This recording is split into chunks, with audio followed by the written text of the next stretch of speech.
Avatar: Fire and Ash has completed its opening weekend, and at the domestic box office, it's not great. It made $88 million in the US. That's actually below previous estimates for the domestic box office. There were some estimates that were over $100 million or $120 million. $88 million is actually the same as the domestic opening for Captain America: Brave New World. Though I'm not comparing those two films because Captain America: Brave New World had terrible hold weekend to weekend. And I think Fire and Ash will probably have great hold by comparison. Now, at the same time, $88 million is significantly less than the domestic opening for this film's predecessor, 2022's Avatar: The Way of Water, which made $134 million domestically. Mind you, on a positive note, Fire and Ash has pulled in a further $257 million internationally for a grand total of $345 million opening weekend. But that's still down significantly from The Way of Water, which made over $300 million internationally on its opening weekend. And when you add its domestic take, the film grossed approximately $434 million worldwide on its first weekend. So, as you can see here, Fire and Ash made $345 million worldwide on its opening weekend, and The Way of Water from 2022 made $434 million.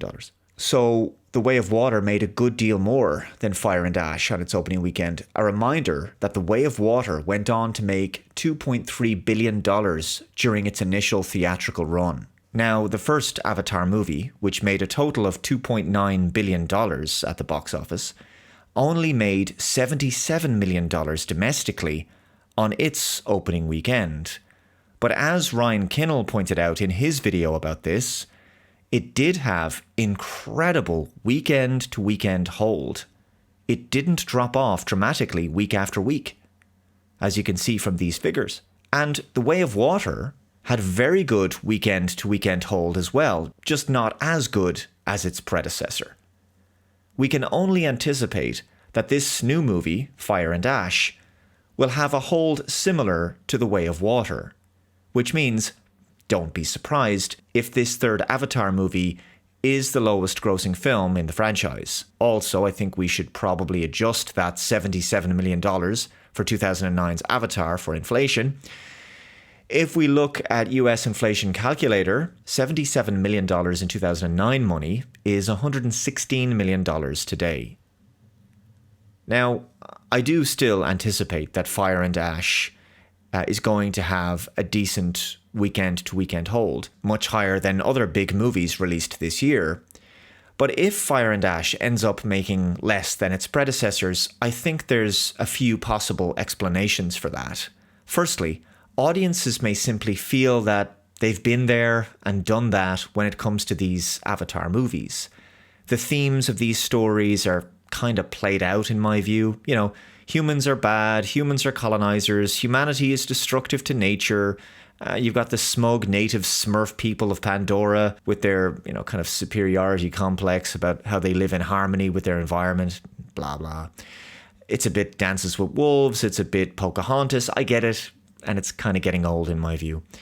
And the wow factor may not be there anymore when it comes to the CGI. The visual effects were groundbreaking for the first Avatar movie and still great in Avatar 2.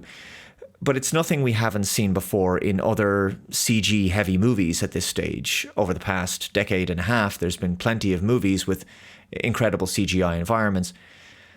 Finally, franchise fatigue is a thing now, and I think Avatar may experience some of that declining audience retention as a result. 2025 has been a challenge for big movies at the box office. A lot of franchise films struggled.